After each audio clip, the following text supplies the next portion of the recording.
Make it rain. What's going on? All the leagues into sports coverage, into sports, all the league. It's the same thing.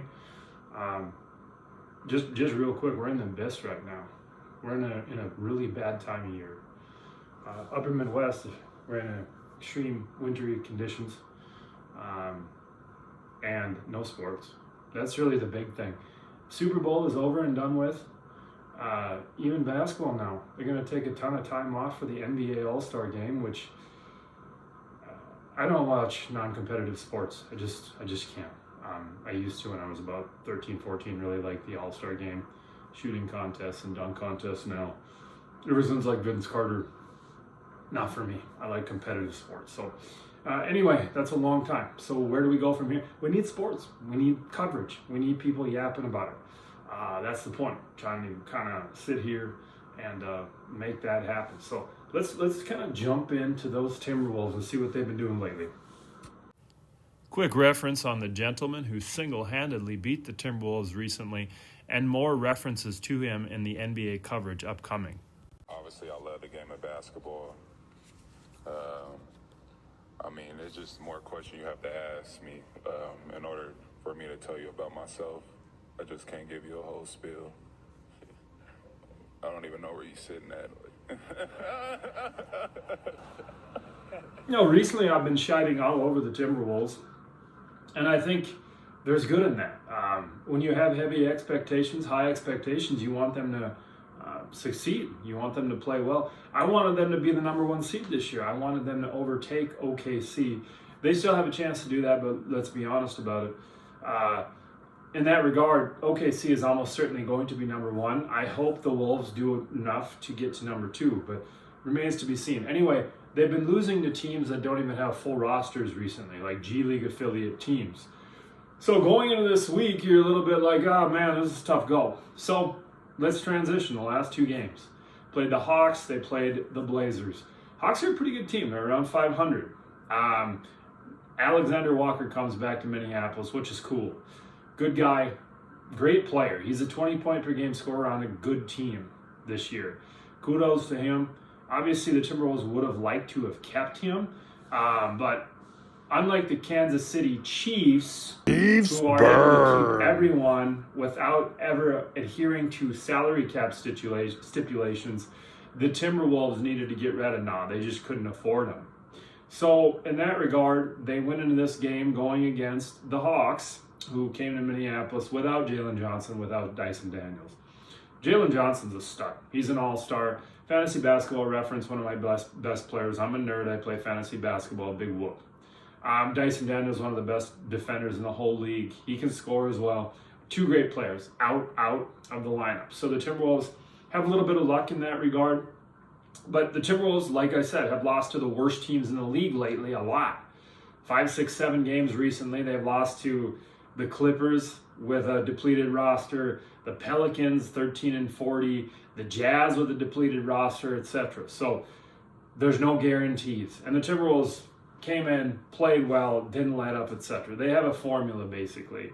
I don't want to be a nerd about it. I know algebraic formulas, most people turn off and walk away. But basically for me, it's A plus E equals W. Assists plus energy equals wins. Assist means if they're moving the ball, it goes from one side of the court to the other. They're driving to the basket. People are making threes. They're shooting mid-ranges. They're getting to the foul line. Outstanding. And then energy. Start of the game to the finish of the game. When they play with energy, they care. You can just tell. You can tell by the middle of the second quarter. They're like, they're probably not going to win this one. Like the Clippers game the other night, when they got single-handedly beat by Kawhi Leonard and his amazing charismatic personality. Look up him laughing online. It's hilarious. He's got a weird laugh, and he's not a charismatic guy. Anyway, I digress. They beat the Hawks the other night. Great job. Happy about it. Momentum building. They played the Blazers last night. Denny Avdija and the Blazers came to town. Denny Avdija is an all-star. He's a hell of a player. Positive mentions, big shout-outs in this game. Jaden McDaniels, start to finish, everything he does. When he plays with energy, he is in the game on offense and defense. He's such a valuable player. It's insane. He can make threes. He drives to the basket. He gets some assists, blocks, steals. Also a fantasy basketball reference on my squad as well. Plays a big role on that squad and a massive role on the Timberwolves. So kudos to him for playing with energy, focus, intensity. I love watching Jaden McDaniels. Not many 6'10" guys that can move their feet on defense like him.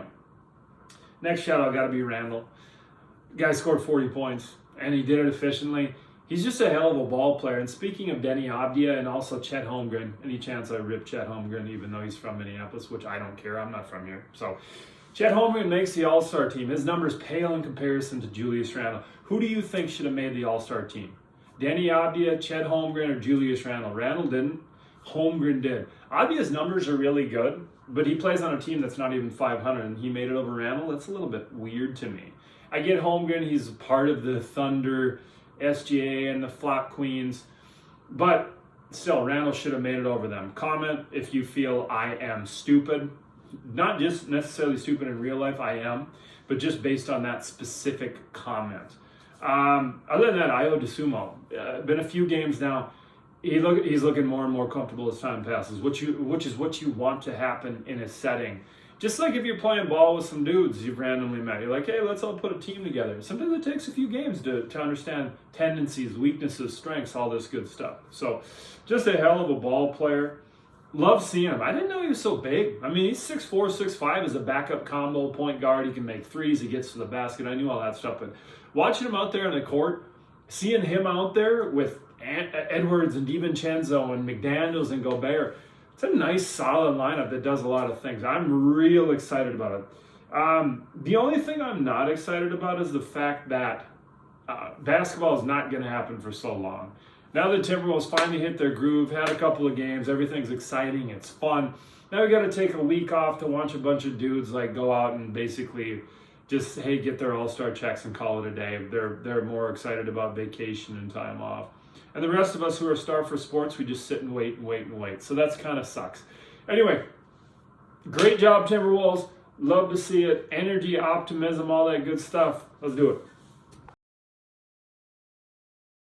Obviously, I love the game of basketball. I mean, it's just more questions you have to ask me in order for me to tell you about myself. I just can't give you a whole spiel. I don't even know where you're sitting at.